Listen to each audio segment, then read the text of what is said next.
हमारे पास the arithmetic mean of 15 values is 75.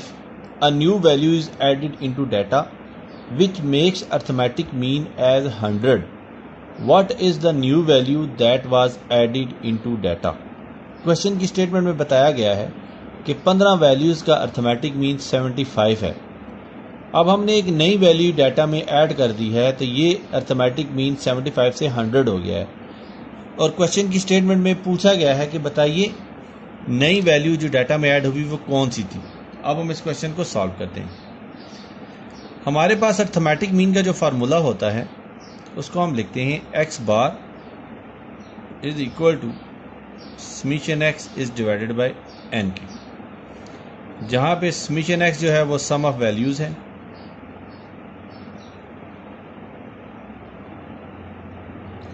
और n है नंबर ऑफ वैल्यूज़. क्योंकि डाटा में बताया गया है कि मीन जो है वो 75 था और उसके बाद नई वैल्यू ऐड होने के बाद वो 100 हो गया, तो हम ये सपोज करते हैं कि जो हमारे पास अर्थमेटिक मीन है ये ओल्ड है और जो न्यू वैल्यू डाटा में ऐड हुई हम उसको k से रिप्रेजेंट करते हैं. न्यू वैल्यू एडेड ये है हमारे पास k. ये हमने सपोज किया है. तो हमारे पास x बार ओल्ड जो है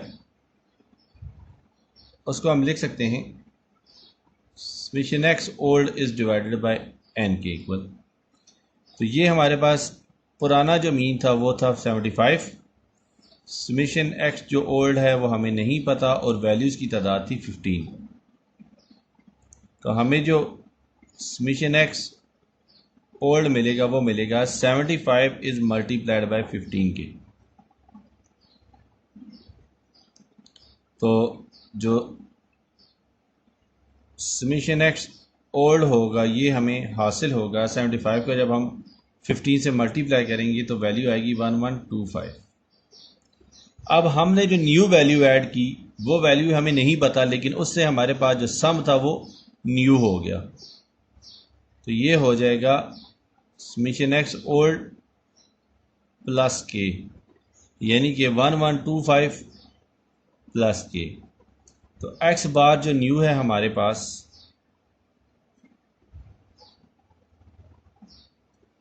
ये आएगा summation x new is divided by n. तो समेशन x न्यू जो है ये तो है हमारे पास 1125 प्लस के. अब जो n है ये हमारे पास हो जाएगा 16. क्यों? क्योंकि हमने नई वैल्यू ऐड की है. जो x बार न्यू है ये हमें डाटा में दिया हुआ है ये है 100. तो हम इसको लिख सकते हैं 100 is equal to 1125 plus k is divided by 16. तो हम इसको लिख सकते हैं 1125 plus k is equal to 100 is multiplied by 16. तो ये हो जाएगा 1125 plus k is equal to 1600 and k is equal to 1600 minus 1125. और सब्ट्रैक्शन के बाद हमें जो वैल्यू हासिल होगी वो होगी 475. तो ये डाटा में हमने 475 वैल्यू जो थी वो न्यू ऐड की, जिसकी वजह से जो अरिथमेटिक मीन है वो 75 से चेंज होके 100 हो गया. अब हम नेक्स्ट क्वेश्चन की जानिब मूव करते हैं.